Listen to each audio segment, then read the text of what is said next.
Today's topic is vegetable grafting in general, but really the most popular one that I work with or popular for our growers is tomatoes. My name is Joe Masabni. You see my email there. Uh, don't hesitate to contact me if you have any questions on this topic or any gardening questions. Of course, I always encourage you to reach out to your county agent. I don't want to overstep their job duties, and if they cannot help you, they always reach out to me, and I'm happy to help them. Okay, vegetable grafting is still new in the U.S., but it has been done for at least 50, 60 years in Asian countries. Um, the reason behind that, imagine if you have a quarter of an acre and and that's all you have, and you've been farming it, and your family have been farming it for the last 100 years. You can imagine that once you have soil diseases, there's nothing you can spray, and many fumigants are off the market these days. So there's really you have no option. So what are your options then? Sell the land, move to the city, or graft on rootstocks that are naturally resistant, and your problem is solved. That's why it's been very popular in Asia, and I'll show you in the next slide what I mean by that. This slide shows you the crops and the type of rootstocks that are available in Asia and Europe. So, for example, in watermelon in Asia, 90% is Lagenaria, 5% is wild watermelon, a wild watermelon relative that you can graft and it works well. For Oriental melon, there are Maxima, Moscata, which are like butternut squash, pumpkin squash, things like that. Interspecific means it's a hybrid that was made on purpose to carry some of the properties of the wild relative. So, and gives you the percent of what's being used. But this is the slide that's more important I want to share with you, is that look at the percent of crop that's being grown as a grafted crop.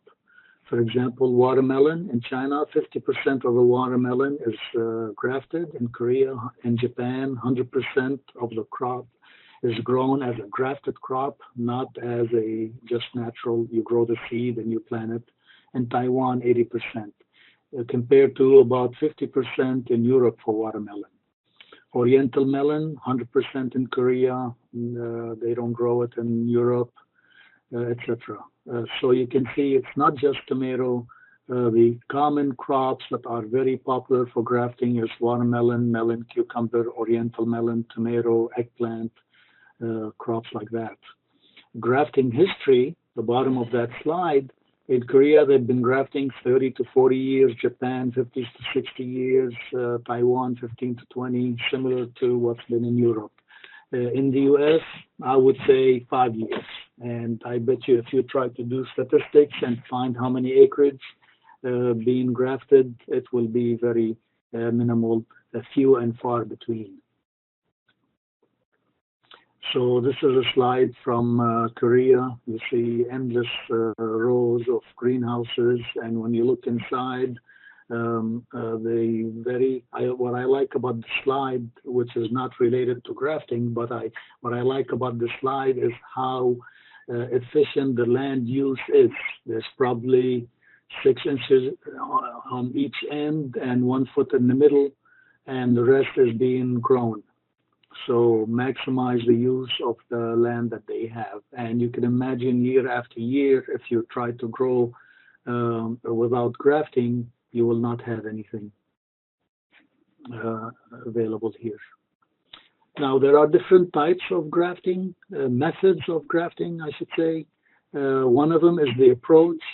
And basically, if you look at number 3 here, you kind of slice look at one, you slice in the top, you slice in the bottom of the second plant, and then you put those two sleeves together so they fuse. And then after a while, when they heal, and number five, you just cut the bottom of the scion that you don't want and the top of the rootstock that you don't want. And then what you have left is the rootstock that you want and the variety or the scion that you want. So that's what they approach. Try. I'll show you pictures. I'll show you the video. You will see that when you look at the schematic, when you look at this slide, it looks so easy. But try to work with a very small plant and very delicate plant, and you'll see that you have to be very dexterous to get that done. So it's not very popular.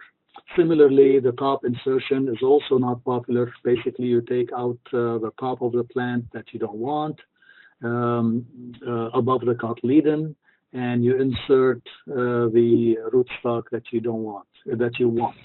Again, in theory, it works, but in reality, it's very delicate and very hard. Similar to the one cotyledon. Basically, again, you prepare the scion in number one. You remove everything from the rootstock except one cotyledon, and you put the two parts together. You put the clip, and when they heal, they continue growing. The most popular one and most common one is the typical grafting, where you cut the scion and you cut the rootstock at an angle.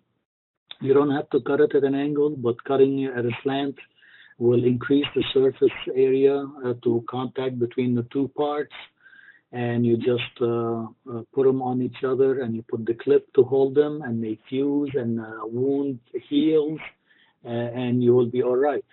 So that is very easy. I guess it doesn't have a name. So if I say grafting, or if you hear tomato grafting, more than likely this is what the standard is, unless they specify and tell you one cotyledon grafting, etc. And here's how it looks. A graft I did years ago. Let me start. You will see here that the cuts were made at a slant, and this is a clip or that you can buy from Johnny Seed or online on Amazon, 200 pieces for about $20, $25. And if you save them, you can use them again and again. So this is a watermelon that I grafted, and it's healed. You remove the clip, and you plant, you go. So that's how it looks. And traditionally, it was done by people grafting, and they used to average about about a minute, one graft per minute or two grafts per minute. Now they have machines that can do 5 times as fast or 10 times as fast. And if I'm lucky, let me bring YouTube to this screen. I went to YouTube and I searched tomato grafting machine, and there's all kind of videos available. I encourage you to see them. There's a lot of interesting videos. I also want to draw your attention to this one here that's called Grafting Tomatoes Healing Chamber. This is something you should watch on your own, because this is the healing is the tricky part. Grafting, anybody can do it. People lose plants, not in the grafting, but because they didn't heal the plant properly. So let's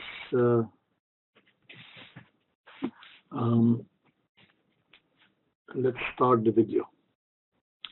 Okay, before I start the video, I want to tell you that right here in the middle of the picture, you see these white V shape. Those are the clips.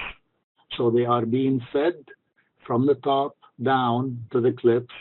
The rootstock is on the left, and the scion is on the right. I don't know why they cut the scion, already cut it, but the machine will cut it again.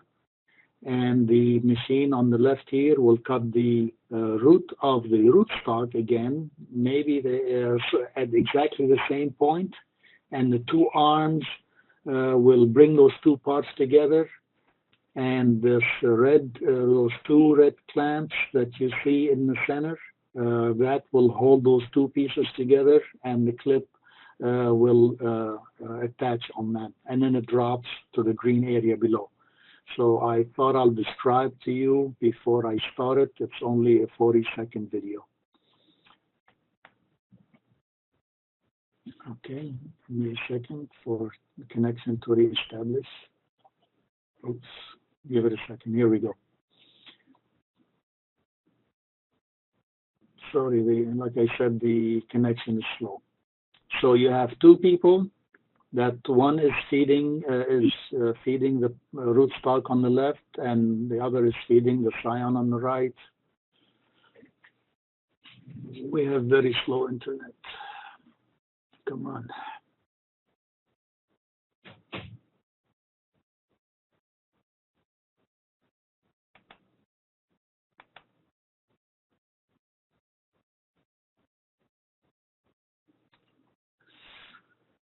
I'll give it another 10 seconds. We can't afford to just watch this wheel spinning.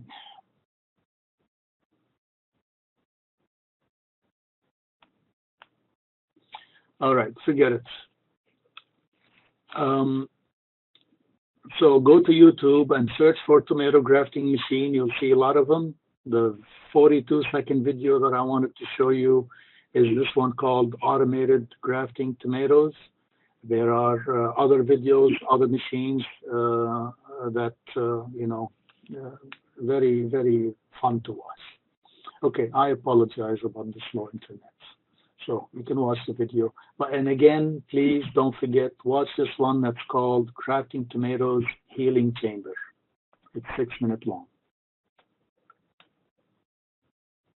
Okay, back to our presentation.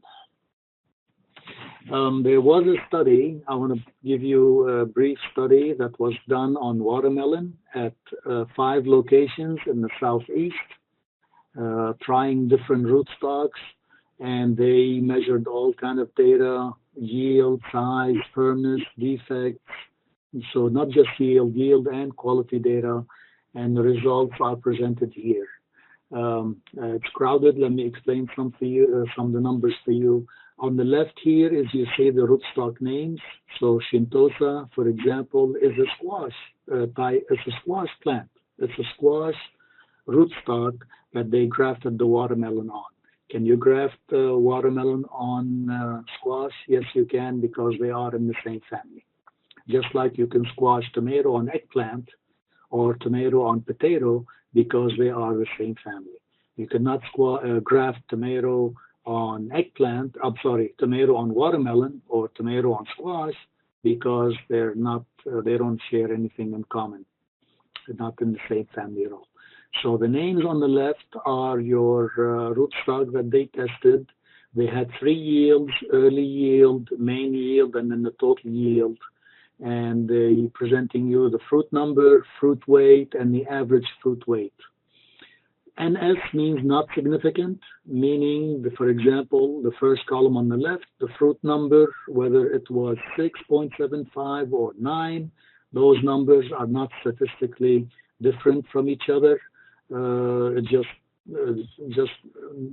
number difference, okay? So the early yield, there was no difference for any of the data presented, fruit number, fruit weight, average fruit weight, for any between all the rootstocks.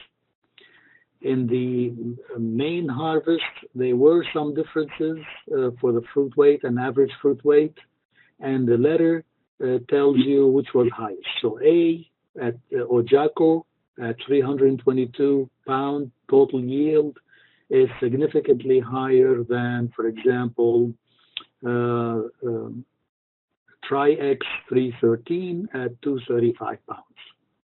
Similarly, for the average fruit weight, 17.6 pounds per fruit, is significantly higher than 15.16 pound per fruit. That's what that means. When they added all the data for all the season long, only the fruit weight, the average fruit weight, the total fruit weight was significant, and Ojako and WMXP were among the highest. Okay. So anyway, this tells you that just because, to me, it tells you just because you believe or you buy this idea of grafting, don't just buy anything to graft with. Read, ask, because there are differences in the rootstocks that you use. Some make a difference and some don't make a difference in terms of extra yield. So why do we graft? Uh, what I tell everybody, grafting is not going to change the fruit quality. The tomato will still be a tomato. Nothing will change in it. The yield, forget the yield. We haven't proven it conclusively that yields are better. It's not going to affect the disease, airborne diseases or insect resistance. The only thing you can count on with grafting is if you have soil diseases and you pick a rootstock that's resistant to that, you will win. Okay, so just soil-borne diseases, whether it's nematode, whether it's southern blight, fusarium, things like that. Okay, so let's show you some pictures if you want to graft at home. Okay, I guess if you look at this picture, everything you have at home except the clips that I told you can get from Amazon or Johnny Seed or other sources. Two cups to different sizes. I'll show you why. The rootstock and the scion that you want to graft. Gloves, razor blade, pencil to label this. Label the label, and you remember what you have. And it wouldn't hurt to have what do you call it? Band-aid. Always somebody end up cutting. So this is what I have. What is this bag for? I'll show you what is this clear plastic bag. Basically, it's like a growth chamber that I put my plant in. So here you have the pencil, the labels, the razor blade, and 4 different types of clips. And clips come in different sizes. And here's a close-up. If you see 1 millimeter or 2 millimeter clip, they're talking about the diameter, the internal diameter of that clip. So this will be like 1 millimeter. This will be 2 millimeter. And if you have bigger plants, you have spring-loaded clips. So you can see here that the diameter is a lot bigger in case the plant grow too fast on you and they don't fit into this, then you can use that. I like the white one because it has 2 2 diameters in one. So you get 2 clips in one. I like, that's why I like that one. Only reason. Okay, so basically I'm showing you here how they attach. So let's say your stem diameter is that big. This looks like this orange works, but the white one works, and it does not have to be closed for it to work. It just has to exert enough pressure to hold it in one piece so that the 2 pieces get a chance to stay in contact all the time and give an opportunity to heal. You don't want it to squeeze. You don't want it to have a a clip that is too strong that will crush the stem. So in this case, even though this diameter is a little bit big, the white clip on the bottom works just as fine. All right, so let's say you want to graft at home. First, you start by preparing the rootstock. And the rootstock, again, is what's on the ground. So I make the cut. The top part is what I throw away because I don't want the top. I want to keep the bottom part. Cut it at a slant or cut straight. That's the same. So you cut it, you throw away the top part. This is the scion. Scion is the plant that you want to grow. So in this picture, the bottom is what you want to throw away, and what's above the cut is what you want to keep. And again, um, with experience, you learn how to cut a slant at the same angle. If you want to learn a beginner, maybe just cut it straight, and you don't have to worry about that. One tip I want to give you is that try to select the scion and the rootstock of similar diameter. And if they're not similar diameter, or as close as possible. It doesn't have to be exactly 2 millimeter, but if one is 3, the other one is 2, fine. But not one is 5 and the other the scion is 1. You want as much contact between the two as possible. Okay, so you take so now that you cut your scion, this small paper clip, if you squeeze the wings on one side, the slit will open, and it gets you a chance to insert the scion halfway through it. Insert it halfway through it, so it looks like that. Okay, and then you can grab the clip, and insert it into the scion. And what I usually do, I don't hold it. I don't hold the clip. I try to hold both the clip and the stem at the same time, and I gently push it in, and I keep pushing until I make contact between the two. You want 100% contact. And basically, this is it. Now, it would be nice if you put a pencil or any kind of support to hold it up so it's not falling down from its own weight, like what you see here. And this is why you need 2 cups of 2 different sizes, because you are creating your own mini greenhouse. You you want to start with the seedling that's very wet, because for the next 2 or 3 days you want to put it in the dark to heal. So make sure it starts moist. And it's not going to photosynthesize because it's in the dark. It's just healing. So make sure it has enough water, and don't start with a plant that's bone dry. The soil is bone dry. At home, I used a coffee filter to create a mini greenhouse, a shade effect. Hold the coffee filter with a rubber band, and just put it on the counter, somewhere away from the window, away from light. If you want to throw a towel over it, shade it completely, that will be fine too. There are, of course, the domes that you can buy from a nursery to start seedlings. Those can't be used for this. As long as they're tall enough, they're not going to crush your plant. But again, you need shade. This clear plastic dome over the flat will keep the humidity high. But again, if you're growing it outside or in your greenhouse, you want to cover it as much as possible. You want as little light for the first 2 or 3 days. After 2 or 3, 4 days, depending, you will see the joint healed well. The plant will start to grow. That's when you take the cover out and you start watering it. You put it in your greenhouse. Normally, that's no problem.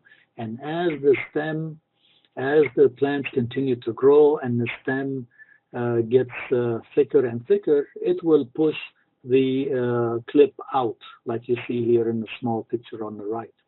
On the right, okay. So that's a good time to remove that clip, save it, and use it for the next year.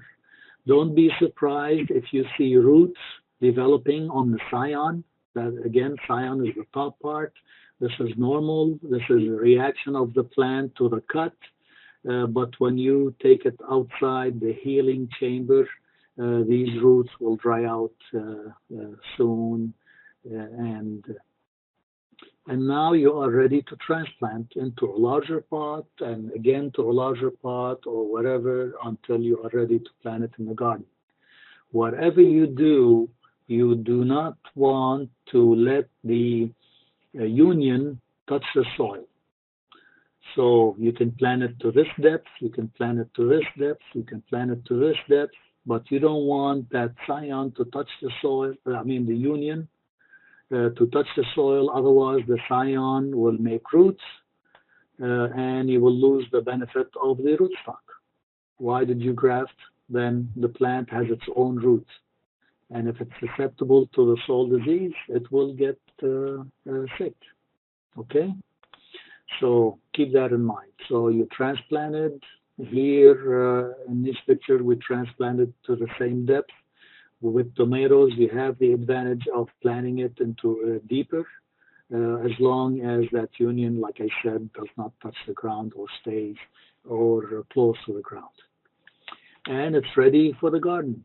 So what do you want to do with the label and the pencil? You want to teach yourself to write in a certain code. The way I write is the scion slash rootstock. So in this picture, Sunleaper is grafted on red cherry small. And I did the graft on 8/28/13. Now these two are just regular tomato varieties. Red cherry small is not a specific rootstock for grafting. It's just what I had and I just grafted them. The tag on the bottom is the opposite graft. I grafted red cherry small on Sunleaper as the rootstock.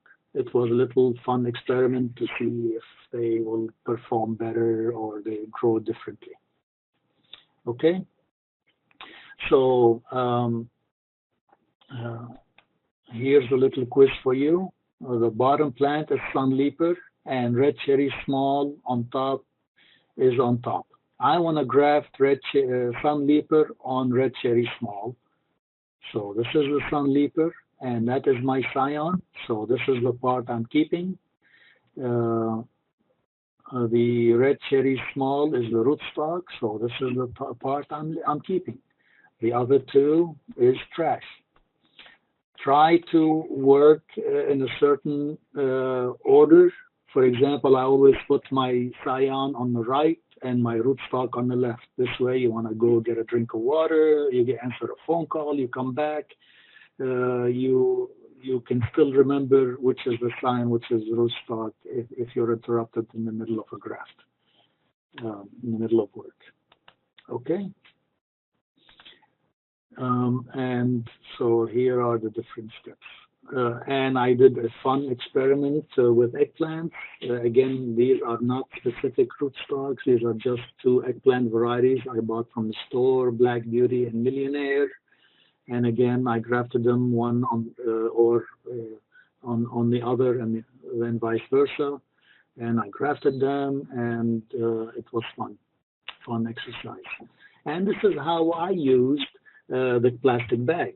I told you can use 2 cups, but in this case, the plants are too big. They're not going to fit in 2 cups. So if you have access to a clear plastic bag or grocery bag, you can use that as long as you can maintain a high humidity and keep it sealed for a few days and then cover it. You can immediately see the bag on the right is a little foggy.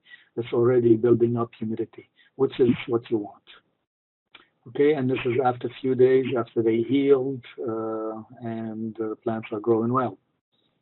They look ugly. I have to trim some of the old leaves on top before I plant it outside. But you plant it as long as you don't plant it below you don't let the graft union touch the soil, and these will catch up and grow just as well. The last thing I want to share with you is some of the results of a trial I'm doing right now. I'm towards the end of my harvest, 1 more week, maybe 2 more weeks of harvest on a grafted tomato trial, both in the greenhouse and in the field. So what I have is we have 2 varieties, Tycoon and Tamu Hot. Tycoon was recently selected as Texas Superstar, and Tamu Hot is a new variety by Texas A&M by our breeder. It's called Hot because it is found to produce later in the summer. So these are our two scions, our two varieties that we tested, Tycoon and Tamuhat, and we tested two types of rootstocks specific for, so if you grow estamino by itself, it will fruit, it will set flowers, it will set fruit, but the fruit is terrible quality. It's ugly, no taste, it's terrible. So it's only used as a rootstock. And again, they are available. You can search estamino online and they'll sell you seeds. They're not cheap, but they are available. So we have 6 treatments. Tycoon alone, not grafted. Tycoon grafted on estamino. Tycoon grafted on multifort. Similarly, Tamu hot, not grafted, hot on estamino, and hot grafted on multifort. So those are our 6 treatments. We replicated the 6 treatment 4 times. I had 8 plants per treatment for a total of 192 plants in my 2 rows that I planted. When we received the seedlings, we did some measurements of fruit weight, top weight, stem diameter, and from left to right, in this picture, from left to right, you'll see Tycoon. The middle one is Tycoon grafted on multifort and Tycoon grafted on estamino. And I put the plants where the soil level is at the same location, so you can see the rootstock of the roots of the multifort is bigger than the roots of the Tycoon itself, and the roots of the estamino is bigger than the other 2. And if you look at the top part, you can also see some differences where the multifort is a little bit bigger than the Tycoon, and the estamino is a little bit bigger than both. So initially, we did see differences in the plant figure. The Tycoon grafted on multifort was a little taller. The Tycoon grafted on estamino was a little taller. And similarly, you can see it here more clearly. This is the Tamuhat. The one on the left is on its own roots. When it was grafted on multifort, look at the roots of the multifort and look at the roots of the estamino, bigger. And the plants are a little bit bigger. Bigger stem, a little taller, more leaves, etc. When I put them in the field, within a month, I could not see any more differences. So here are my 2 rows. So, for example, if between this flag and this flag is the 8 plants for one of the treatments, I don't know what the treatment is, but I cannot see any difference between this and that, which is totally different treatment, or between this and this. So within a month or a month and a half, when the plants are growing and leafing up and setting a lot of flowers, there was really no visual something that you can look at and say, this is taller, this is 6 inches taller than that. But again, we're still taking yields, and this is the study in the high tunnel. Again, I had all kind of problems like mites, so irrigation didn't work, fertilization didn't work, so this was terminated. But this picture was early in the season. They started growing, they did well. And this is myself, I'm so happy. I harvested one week, we harvested 940 pounds from those 192 plants. So I'm very proud. And one of them, one Tycoon fruit was 2 pounds. I put it on scale, took a picture of it on a scale so that people don't tell me, oh, Joe, you like to exaggerate. 2 pound, 32 ounce tomato. So here's your goal. Try to break my record. My last slide is a comparison so far of the total yield for the 6 different treatments. I added up all the number of fruits that I harvested and the total yield combining the extra large, large, and medium-sized fruits. I did not include the culls, whether they rotted or they had insect damage or deformation. I did not include them. So let's go with this a little slowly. Tycoon, on its own root, non-grafted, I had 588 fruits weighing a total of 380 pounds. Tycoon, when it was grafted on Estamino, 888. More fruits and more weight. Similarly, Tycoon on Multifort, more fruits and more weight. I did not do statistics. Like I told you, this is early results. But just looking at these numbers, I would say that these two, the grafted ones, are significantly higher than the non-grafted one.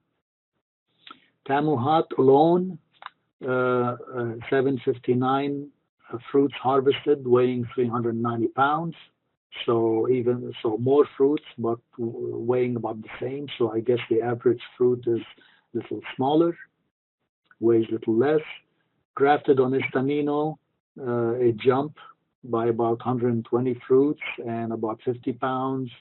And grafted on Multifort, about the same, 760 to 730. But the fruit weight, total fruit weight harvested was higher, 390 up to 454.